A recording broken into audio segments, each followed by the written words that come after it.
Hello, BookTube. This is Jack, the Rambling Raconteur, and this afternoon I finished reading The Real Cool Killers by Chester Himes. It's the second of the Harlem detective novels that he wrote in the late 1950s and early 1960s. It's a mystery novel.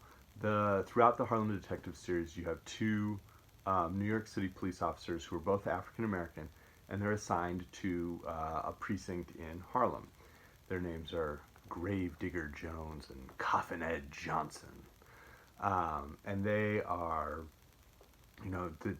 detectives who are willing to, and cops who are willing to, push the edges of the law in order to protect Harlem. And there's a real sense of tension around the fact that frequently they are African American men who are being asked to police an African American community, and they're very clear around their job is to do that in order to keep white individuals safe if they come down to Harlem.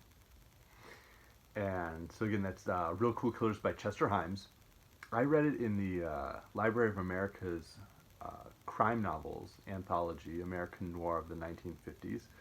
It had a number of other great writers: Jim Thompson, Patricia Highsmith, Charles Willeford, who's kind of underrated, David Goodis, again, someone who's a little bit underrated, even though they're very solid writers.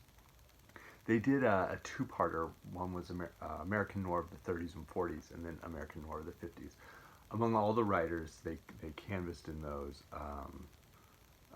believe Chester Himes is the only African American writer, and so his characters are investigating a crime. It is in fact a white man who gets murdered in Harlem, probably by a young black man, and pretty much the entire action takes place there in this part of Harlem. They sort of cordon off a block. They're searching different tenements to see if they can find the killer or killers, plural. They think it's a gang of youths, and that's the entire novel. It's a very short novel. It's a quick read, and it's filled with action. I want to read a passage to kind of that sort of exemplifies that. This is how the book opens. Big Joe Turner was singing a rock and roll adaptation of Dink's Blues. The loud licking rhythm blasted from the jukebox with enough heat to melt bones. A woman leapt from her seat in a booth as though the music had stuck her full of tacks. She was a lean black woman, clad in a pink cotton jersey dress and red silk stockings. She pulled up her skirt and began doing a shake dance, as though trying to throw off the tacks one by one. Her mood was contagious. Other women jumped down from their high stools and shook themselves into the act. The customers laughed and shouted and began shaking too.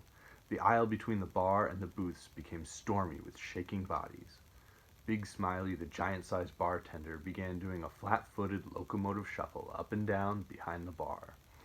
And so you get a sense of movement, of vitality for all of the characters in this novel. It's part of what I think kind of separates it from a lot of the detective fiction of the 1930s into the early 1960s, where it's sort of, just working through the plot and collecting the clues and working through.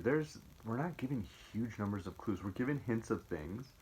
And what's fascinating is the chapters are alternating. For the most part, the chapters alternate between either Gravedigger Jones and Coffin Ed Johnson investigating, or this gang of teenage African American youths who are holed up in a tenement in Harlem, sort of trying to figure out if they can escape this police dragnet. And maybe they committed the crime, maybe they're going to commit another crime. We're kind of kept on our heels, and Himes is pulling the tacks out of our minds one by one. So there's a real sense of movement. If you've ever read the novels of like James Ellroy, you get that sense of like place and music and the connection between crimes occurring within society, not just with an individual or a couple of individuals, but within a locale. But there's also that sense of real vitality, and the characters don't seem to be taking actions and moving just to push a plot along. They really seem to be true to themselves. They feel very lived in. That sense of vitality, I guess, pops up maybe in like the Parker novels of Richard Stark, a pseudonym of Donald Westlake. Those have kind of a sense of action, and there's plenty of action in this. I mean, within the first couple pages, you have a knife versus axe fight, and it goes about the way you'd expect. But within all of that action and the detective investigation, there's also a really deep and haunting sense of the setting of what that community is like at night, as police are throwing a dragnet around. And so I want to read another passage a little bit later on. There was a rusty sheet iron gate in the concrete wall between the small back courts. The gang leader unlocked it with his own key. The gate opened silently on oiled hinges. He went ahead. "March," the henchman with the knife ordered, prodding Sonny. Sonny marched. A little bit later on, the broken concrete paving was strewn with broken glass, bottles, rags, and diverse objects thrown from the back windows. A rusty bed spring, a cotton mattress with a big hole burnt in the middle, several worn-out automobile tires. They picked their way through the debris carefully. Sonny bumped into a loose stack of garbage cans. One fell with a loud clatter. A sudden, putrid stink arose. And so there's a real sense of authenticity to this book. You feel like Chester Himes has been there, and that's part of what's interesting is he didn't grow up in Harlem. He didn't really live there. He grew up in Missouri, he and Ohio. He did end up becoming a criminal, and he served prison time where he started writing. And I believe it was in prison that he established a correspondence with Langston Hughes. And so when he got out of prison, he continued to write, and he ended up moving to Paris and becoming part of that sort of African American expatriate community of writers like um, Langston Hughes, like Richard Wright, and ended up writing these novels quite a bit later on in his life. Really, in the final 10 years of his life is when he started publishing the Harlem detective novels. But even though he was not from Harlem, you feel that he understands the community so well. It's a really well written mystery. It moves extremely quickly, but you also have a very haunting sense of what's going on. And he doesn't pull any punches around the fact that the way the black cops interact with the locals versus the way the white cops are interacting, and the differences that exist there. The fact that there are a couple of times where they say flat out, the African American cops say flat out, like, look, we're kind of only investigating this because this is a white guy who's been killed, um, and the police brass are very open about, well, yeah, um, and so it's an authentic mystery. It's a mystery that doesn't seem to have aged poorly. It really feels like of a piece of its time, but also of our time. And so it's a strong read. I know I saw March Mystery Madness challenges popping up, and I, as a new member of BookTube, I'm figuring out what the heck all of these things are.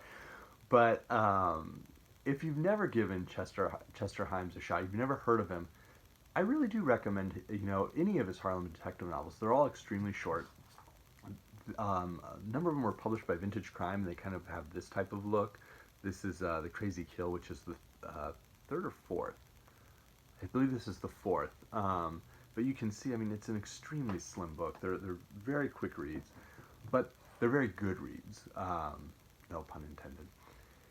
I was trying to think of other mystery writers that it reminded me of in terms of sort of the police procedural that is not